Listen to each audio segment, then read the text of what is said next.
Hello guys, this is Cap Coldblood. Welcome back to the 30-Day Star Wars Challenge.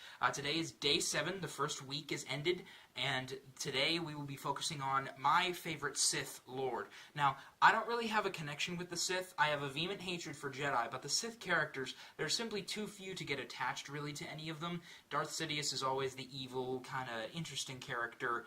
You know, Asajj Ventress, Savage Opress, we don't really get too much about them in comparison to the other characters. Darth Vader would be my obvious choice, but I already used him.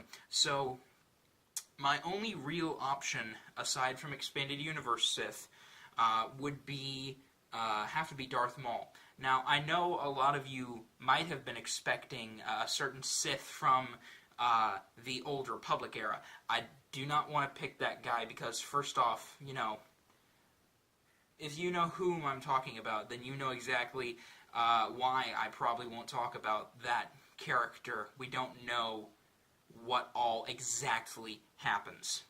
You know, things happen according to the way you want them to happen. So, without spoiling any more, because I do not want to spoil that game, it is an incredible game, and I will not spoil it. Darth Maul has to be my favorite Sith, mainly because he just exemplifies what the Sith are.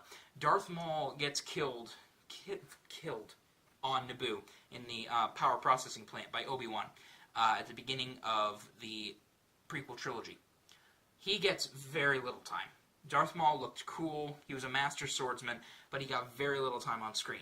Then they brought him back in Star Wars The Clone Wars, and he began to build a criminal empire. Darth Maul in The Clone Wars went over several variations in his legs. He had a very well-arcing story, and I really, really enjoyed his inclusion throughout the whole process of the Clone Wars show. It gave a sense of familiarity. Of course, we had General Grievous occasionally, and occasionally a fight with Count Dooku, but seeing a really old enemy come out of the woodwork, just with Savage Opress as a sidekick, all this different stuff, it was incredible, it was awesome, and seeing the struggle between Obi-Wan and Darth Maul was just great to see continued. You know, Darth Maul is so full of hatred and anger that, you know, he exemplifies a Sith in the way he should be.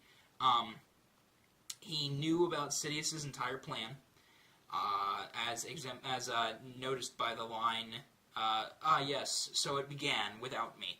So he knew the Clone Wars were supposed to happen, and he knew about Order 66. Unfortunately, Sidious killed Savage later on and tortured Maul, really, and it was just absolutely terrible what happened to Maul. And after that, I have not watched Star Wars Rebels. I do not know much about what has happened to Maul, except that he paired up with the Rebels and is teaching Ezra the powers of the Force that Kanan cannot or will not.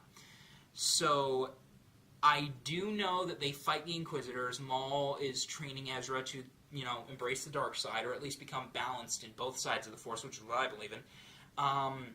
But then he finds Obi-Wan on Tatooine. Now, I'll spend a bit talking about this, but he finds Obi-Wan on Tatooine when he's old Ben. They're both older men at this point.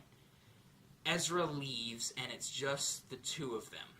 And it has to be one of the saddest scenes I've seen in any Star Wars media ever. It is extremely emotional. I felt like after all they'd been through, they would be able to put aside arms and live peacefully together, and that maybe Maul would die of old age sometime, and then it would just be Obi-Wan. But the writers of Rebels decided to take it in a different direction, and after about 30 seconds of build-up, Obi-Wan kills Darth Maul in one shot. And the emotional punch of that, seeing that happen, is undescribable. I wasn't like bawling tears, but it was just so saddening to see Darth Maul finally die. And you shouldn't really feel that about a villain. But Darth Maul is a Sith through and through, but he evolved as a character. And we got to know him a bit more. We got to understand his ideals, his purposes. He had 2 lines in The Phantom Menace. If that, one or two lines.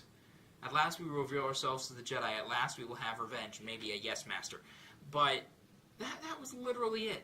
And we got this entire big character out of Darth Maul. So I'm really glad Disney decided to ensure that the Clone Wars and Rebels are canon. I'm really glad that when Disney took over, they continued including Darth Maul, and they finally brought his story to a close in a way that really, did justice to the character. I wish Obi-Wan had not killed him, but it's all wishful thinking. So, really, Darth Maul is my favorite Sith. His character is absolutely spectacular.